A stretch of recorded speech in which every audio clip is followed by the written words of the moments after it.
اور ایک ڈاکٹر ارشاد صاحب نے آپ کے سامنے پہلے یہ بات رکھی تھی لیکن ہم نے سنی، ہمیں سمجھ نہ آئی۔ استغفار بنیادی طور پہ ایک صابن کا، ایک دھلائی کا، ایک صرف کا کام کرتی ہے۔ ہم نے معاشرے میں کیا دیکھا ہے کہ بندہ گناہوں سے آلودہ ہے۔ جب بندہ گناہوں سے آلودہ ہو گیا گویا اس کا جسم بدن میل کچیل میں چلا گیا، دل کالا ہو گیا، دل پہ نقطے پڑ گئے، دل بیمار ہو گئے، دل مریض ہو گئے، کفل پڑ گئے، مورے لگ گئی، پتھر ہو گئے، یعنی پورے کا پورا بدن بدبودار ہے،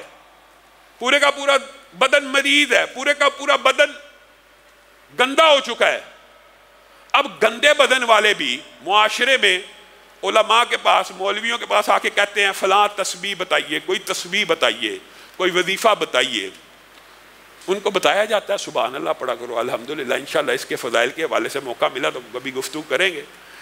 یہ تسبیحات کیا گناہوں سے لتھڑے ہوئے جسم کو، گناہوں سے آلودہ جسم کو اس طرح فائدہ پہنچا سکتی ہیں جو فائدہ گناہوں سے پاک جسم کو پہنچائیں گی؟ اس کی مثال محدثین نے یوں بیان کی ہے کہ یہ جو استغفار ہے یہ بنیادی طور پہ صابن اور صرف کا کردار ادا کرتا ہے۔ آپ کے کپڑے میل کچیل سے بھر جائیں، گندے غلیظ ہو جائیں، استغفار کرتے رہیں تو اللہ تعالیٰ یہ میل کچیل اس سے دور کر دے گا۔ اب ریکوائرڈ ہے، اب ان کپڑوں کو ریکوائرڈ ہے کہ یہ کپڑے میل کچیل سے پاک ہو گئے ہیں تو ان کے اوپر خوشبو بھی لگے، ان کے اوپر پرفیوم بھی چھڑکی جائے۔ وہ پرفیوم تسبیحات، تحلیلات، اللہ اکبر تکبیرات اور لا حول ولا قوت الا باللہ اور درود پاک وہ ہیں۔ اگر ایک بندہ کوشش کرے کہ میں صرف تسبیحات سے ہی اپنا کام چلا لوں تو اس طرح کام نہیں چل سکتا۔ عارضی طور پہ گندے کپڑے کے اوپر آپ جتنی مرضی پرفیوم چھڑک دیں تو وہ کتنی دیر بعد غائب ہو جائے گی، چند لمحوں کے بعد اس کا وہ اثر نہیں رہے گا۔ تو ابتدا اس سے کرنی چاہیے کہ میں نے کثرت کے ساتھ استغفر اللہ الذی لا الہ الا هو الحی القیوم واتوب الیہ یہ پڑھنا۔ اگر رسول اچھا یہ پڑھنے میں نا ٹائم بھی کوئی نہیں لگتا۔ آپ میں سے جس بندے کو یہ تجربہ اور عادت ہو جائے نا، لیکن نیت ہونی چاہیے۔ نیت وہی بات، امید بھی اللہ سے اور سوال بھی اللہ سے۔ استغفر اللہ استغفر اللہ استغفر اللہ آپ پڑھنا شروع کریں، آپ 1 منٹ کے اندر ایک تسبیح پڑھ سکتے ہیں، پوری کی پوری 100 مرتبہ پڑھ سکتے ہیں 1 منٹ میں۔ جب کسی کو کہا جاتا ہے 10 مرتبہ پڑھ لیا کرو، یعنی 10 تسبیحات نکال لیا کرو، ان کو لگتا ہے یہ بڑا لمبا وظیفہ۔ لیکن اگر آپ یہ کر کے دیکھیں گے، آزمائیں گے تو پھر آپ کی زندگی کے اندر حالات بھی بدلنا شروع ہو جائیں گے۔ اور عبداللہ ابن عباس کی حدیث اور قرآن کی اس آیت کے مطابق اللہ تعالیٰ پہلی بات آپ کو گناہوں سے پاک کرے گا، پھر آپ کو مال دے گا، پھر آپ کو اولاد دے گا، پھر آپ کو رہائش گاہیں دے گا جن میں بڑے بڑے باغات ہوں گے، پھر ان باغات کو بھی اللہ خود ڈیکوریٹ کر کے دے گا، یعنی آپ کے پاس ایسے وسائل اسباب پیدا ہو جائیں گے کہ آپ ڈیکوریٹ کر سکیں، یا آپ کی کھیتیاں ہوں گی، آپ کے باغات ہوں گے جن پہ وافر پھل آئے گا، یعنی ہر طرف سے رزق کی بارش کہاں سے آئے گی؟ اس استغفار سے آئے گی۔ اور سید الاستغفار، سید الاستغفار ایک وظیفہ ایسا بھی اللہ رب العزت نے نبی کریم کے ذریعے ہمیں بتایا ہے کہ جو بندہ بھی 1 مرتبہ صبح، صرف 1 مرتبہ، 10 20 100 دفعہ 1 مرتبہ شام کو پڑھ لے تو اللہ تعالیٰ نہ صرف اس کو گناہوں سے پاک کر دیتے ہیں بلکہ جنت الفردوس میں داخل کر دیتے ہیں۔ آپ اور میں یاد تو کرتے نہیں، سب جائیں بخاری شریف اٹھائیں،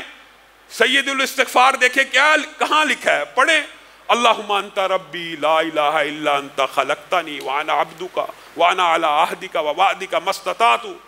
اعوذ بک من شر ما صنعت ابوء لک بنعمتک علی وابوء لک بذنبی فاغفر لی فإنہ لا یغفر الذنوب الا انت۔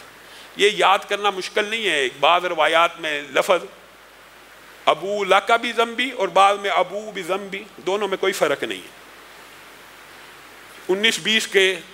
حرف کے فرق سے دونوں روایات موجود ہیں، آپ پڑھیں۔ یہ سید الاستغفار ہے، آپ اس کو صبح 1 دفعہ پڑھیں، 1 دفعہ شام پڑھیں، اپنی زندگی کا معمول بنائیں کہ ہم نے استغفر اللہ کی جو تسبیح ہے نیت کے ساتھ، ارادے کے ساتھ، گناہ نہ کرنے کے عزم کے ساتھ، ہمیشہ کے لیے چھوڑنے کی نیت کے ساتھ اس گناہ کے اوپر نادم ہو کے کرنا ہے تو اللہ رب العزت یہ سارے کے ساری 6 کی 6 برکات آپ کے اوپر نازل کر دے گا۔ لیکن اگر آپ کی نیت میں گناہ چھوڑنا نہیں ہے، اس کے اوپر یہ ارادہ ہے کہ رمضان گزر جائے گا پھر وہ گناہ شروع کر دوں گا، یہ اللہ تعالیٰ کو مطلوب اور مقصود نہیں، ارادہ یہ ہو اللہ تعالیٰ قبر تک وہ گناہ نہیں کروں گا۔ اور میں آپ کو یہ بات بتلاؤں، یہ لوگ سمجھتے ہیں کہ یہ جو توبہ استغفار ہے یہ صرف گناہ گاروں کو کرنی چاہیے۔ آپ کے سامنے رسول اللہ صلی اللہ علیہ وسلم کر رہے ہیں، اور یہ صرف رسول اللہ صلی اللہ علیہ وسلم ہی کی سنت نہیں ہے، یہ بھی آپ کو بتلا دوں۔ یہ سابقہ جتنے انبیاء آئے ہیں ان کی بھی سنت ہے، اور ان کا ذکر بھی قرآن پاک میں موجود ہے۔ حضرت آدم نے توبہ کی ہے، قرآن پاک میں الفاظ موجود ہے نا، ربنا ظلمنا انفسنا، خود کا۔ حضرت نوح نے بیٹے کے لیے دعا کی نا، بعد میں کہا نا اللہ تعالیٰ مجھے معاف کر دے، میں نے اس چیز کا سوال کیا جو میرے پاس علم نہیں تھا۔ حضرت موسیٰ سے جب بندہ مر گیا تھا دعا کی تھی نا، توبہ کی۔ یونس جب مچھلی کے پیٹ میں گئے دعا کی، توبہ کی، لا الہ الا انت سبحانک انی کنت من الظالمین۔ تو گویا انسان کو یہ نہیں سوچنا چاہیے کہ میرے گناہ کم ہیں، میرے گناہ زیادہ ہیں۔ ہر بندے کو توبہ کی ضرورت ہے۔ اللہ رب العزت کی بارگاہ میں آگے ہم بھی توبہ کرتے ہیں، اے اللہ ہم سب کے گناہوں کو معاف فرما، اے اللہ ظاہری گناہوں کو معاف فرما، اے اللہ باطنی گناہوں کو معاف فرما، اے اللہ ہر چھوٹی خطا کو معاف فرما، اے اللہ ہر بڑی خطا کو معاف فرما، اے اللہ آنکھوں کی خیانتوں کو معاف فرما، اے اللہ زبان کی لرزشوں کو معاف فرما، اے اللہ سر سے پاؤں تک ہر گناہ کو معاف فرما، اے اللہ جتنے گناہ کیے ہیں سب کو معاف فرما، یا اللہ پیدائش سے لے کے آج تک جتنے گناہ ہیں نافرمانیوں کے وہ بھی معاف فرما، یا اللہ جن کی حق تلفی کی ہے وہ بھی معاف فرما، یا اللہ جن کے حق دینے والے ہیں ان کے حق دینے کی توفیق عنایت فرما،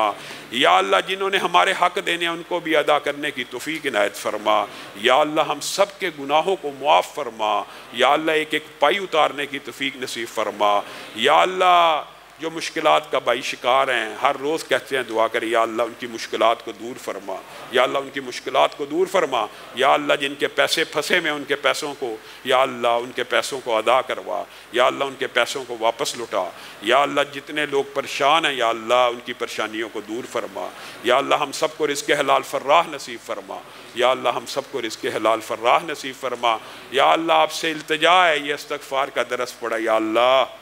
سر سے لے کے پاؤں کے ناخن تک جسم کے جتنے اعضاء نے جو گناہ کیے ہیں یا اللہ سارے ہی معاف فرما، یا اللہ اس نیت پہ توبہ کرتے ہیں آج کے بعد گناہ نہیں کریں گے، یا اللہ سارے ہی معاف فرما، یا اللہ اس نیت پہ توبہ کر رہے ہیں یا اللہ کے اقرار بھی کرتے ہیں یا اللہ اپنی جانوں پہ ظلم کر بیٹھے ہیں، یا اللہ جہالت سے ظلم کر بیٹھے ہیں، یا اللہ غفلت سے ظلم کر بیٹھے ہیں، یا اللہ شیطان لعین کے شر کا شکار ہو کے گناہ کر بیٹھے ہیں، یا اللہ معاف فرما، یا اللہ ہمارے جسموں کو گناہوں سے پاک فرما، یا اللہ چھوٹا بڑا ہر گناہ معاف فرما۔ سبحان ربک رب العزت عما یصفون وسلام علی المرسلین۔